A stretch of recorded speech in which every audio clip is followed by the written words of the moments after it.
So this is your second flexibility session.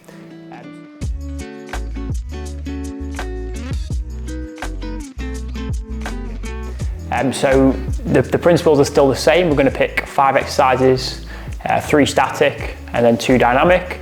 We're looking to accumulate 2 minutes 30 of time in the stretch. So it's going to be 60 seconds, which I'll show you on the video, and then you'll do a further 3 lots of 30 seconds. But again, you can schedule that differently to work in with your routine, as long as you're hitting 5 minutes per stretch or per muscle group that you're stretching per week.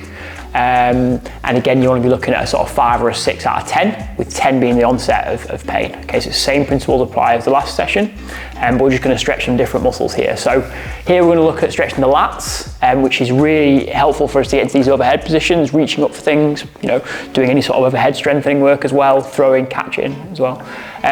Look at stretching the glutes, look at stretching the pecs, look at stretching the hip capsule, so getting into the hip capsule, and also finishing off with the ankles and feet as well. And we're going to go through 5 different stretches that are going to work us into them areas. So to begin with, we've got our kneeling lat stretch. So from here, again, making sure we've got something comfortable to be on. And what we're going to do is place one hand, so the non-stretching arm, we're going to place that in front, and then the stretching arm, we're going to place that on top. So what's happening here is I'm reaching across, okay, I'm reaching across, and then I'm sitting back. And what that's going to do, by first reaching across, we're already sort of beginning to stretch the lats, beginning to cause some length. And then secondly, by sitting then back, I can then get that nice stretch in the lats. So I'm going to set a 60-second timer, and off we go.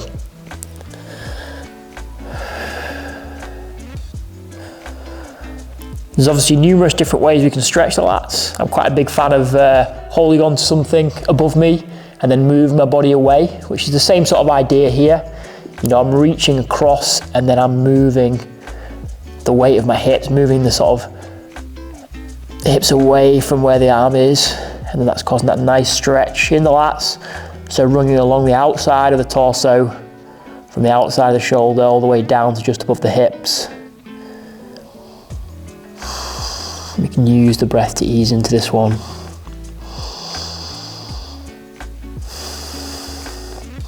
Again, a 5 or a 6 out of 10, with 10 being painful. So we're not looking to really, you know, stretch it as much as we can. We're looking to ease into the stretches, get comfortable in the positions, and gradually increase over time. Okay, and then swapping sides. So once again, one hand, the non-stretching arm's going to go to here, the other arm's going to reach across, and then we'll just start the timer. And you should be able to see on the video the stretch happening at the lats. You'll see that nice length happening, see that kind of curvature of the lat muscle.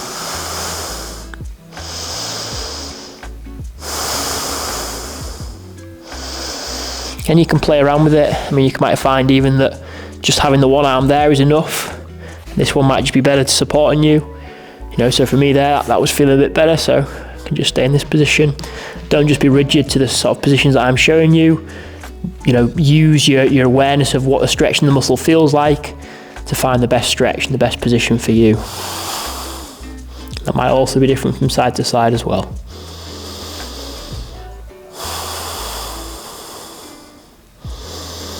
Try and keep the arms straight, reaching it forwards.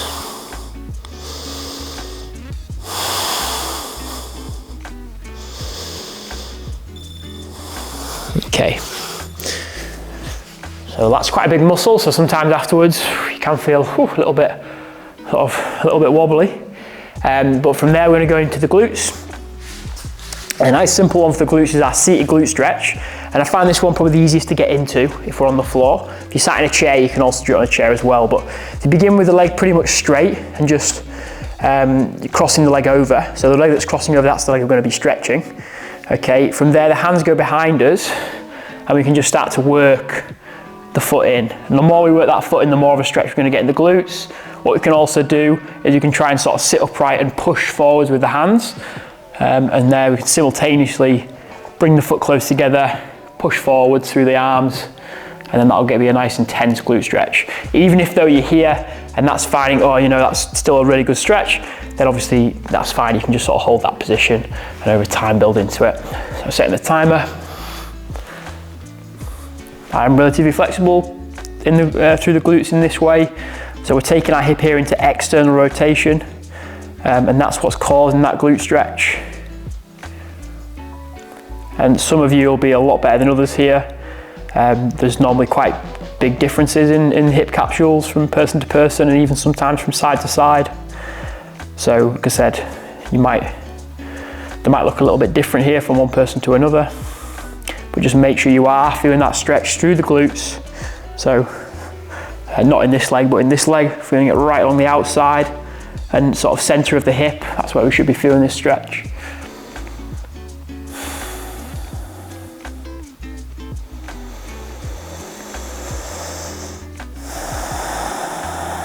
And again, just pushing to a 5 to 6 out of 10 on the effort scale, with 10 being the onset of pain. So we're not going anywhere near pain. And swapping sides. So to come out of it, if you can actively just bring it out, that's great. If not, then you can just sort of shift yourself away and then swap sides. So timer starts again.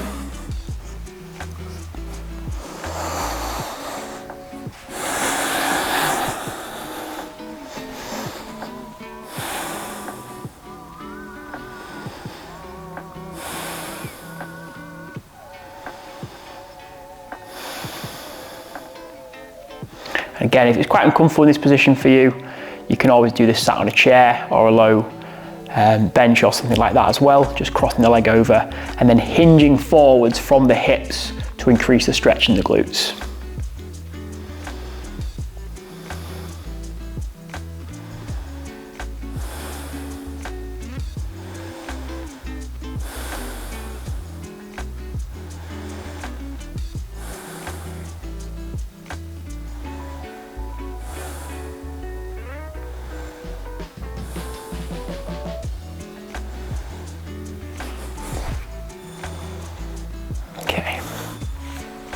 The final static stretch is going to be a lying pec stretch. So we can use either a foam roller or we can use a yoga block, okay, either or. But from here we're going to lie the block behind us. We're going to get ourselves so that our shoulder blades are resting over the block. And then you also want a pillow or something else to rest your head on so that your neck's not doing loads of work here, else it'll feel quite uncomfortable. From here, we just want to tilt our pelvis under slightly so we're not arching the back too much. Again, the shoulder blade should be on the roller, and then we're just going to let our arms open out to the side. So we're looking to keep kind of a right angle at our elbows. So our arms are at a right angle, and then our elbows are in line with our shoulders horizontally, and we're just letting them sink and melt towards the floor. Again, for some of you, this might be a really tight position, especially if you do a lot of, driving or desk work, or just, for whatever reason, you might hold quite a bit of tension in the pecs, in the chest muscles. So if that is the case, you can also actually prop your arms on, a couple of pillows to make it more comfortable if it's too intense to begin with. But again, we're looking for that, 5 to 6 out of 10 on the intensity scale, on the effort scale. I haven't started my timer, so I'll start it now, so it'll be a long one. But to be honest, I think it's good to start your timer once you get into a good position. So you don't want to start it until you're sort of in a good position, you feel like you're getting the stretch, you feel like you've found the correct position. And certainly when you first start doing these stretches, it may take you a while to find that optimal line of stretch.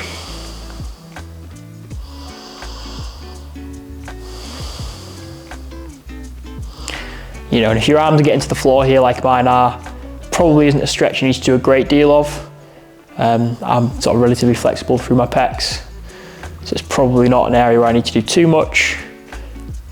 Now and again, after a day of working on my laptop, I might need to do a little bit of it, but for the most part, it's not a bad area for me. But again, that's going to differ from person to person, and it's your job to find the muscles and the stretches that work best for you. Okay, inhale coming up from there.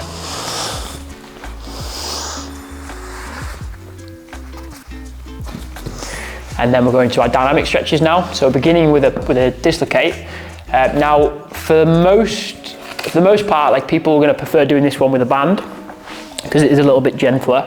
So with a band, what you do is you take it to begin with from the edges of the band. We don't want to be too much of a heavy resistance band either. It wants to be reasonably light to start with, and then you're just pulling the band apart and moving it all the way around behind you, and then all the way back around. Okay, and obviously over time, we want to be trying to increase, sort of decrease the distance that our hands are moving in. So, this isn't actually my band, it's my friend who owns the gym's band, but if it was my band, I could leave a mark where my hands get to, right? And that would tell me, the width when I come back to it the next time. I can be gradually, working to get that narrower and narrower to a degree. But again, you've got to take each day as it comes. Some days you'll be tighter than others. So use that as a guide, but don't necessarily live by that. And use the intensity, the 5 to 6 out of 10 on the effort scale. Use that as your measure. So for me, that's reasonably comfortable. So I would work into doing it with a stick. If you're doing it with a stick, you're keeping a full grip. So time started now, and then you're passing all the way through, keeping a full grip as you get all the way to the bottom, which is a hard bit, and then coming all the way back around. And if you find that as you get to a certain point, so let's say as you get to this point here, to go any further it would be above a 5 or a 6 out of 10, then obviously you can just move back around, and then gradually from week to week, you'll be able to get lower and lower. And again, if you can get all the way around and it feels all right, you can work your hands in, and you could do the same thing here by marking the stick to see where you get to.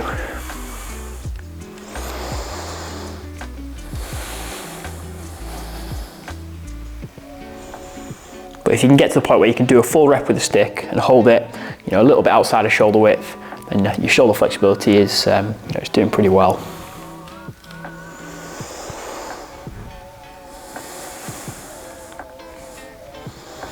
Nice and slow, nice and controlled. Okay, good stuff. So this one, you will feel it in your pecs, and you'll feel it, around the shoulder capsule as well, around the rotator cuff muscles. They'll be stretching too as you go all the way through. So you've got to make sure you go nice and slow with this one as well, and feel their muscles as you go. Not feel like you're putting too much on them, not feel like you're going above that intensity zone. The final stretch then is going to be our 4, and we'll transition it into a 3-point rock. Okay, so this one is a really, really good one. One of my favorites. It hits quite a lot of different areas. So the way we want to set it up is start with your feet and knees at about shoulder or hip width, let's say at about hip width, okay? With the toes tucked under. That's really important that you tuck them toes under. So we do actually start to mobilize through the toes, through the feet, and through the ankles as well. From there, just start by rocking backwards and forwards.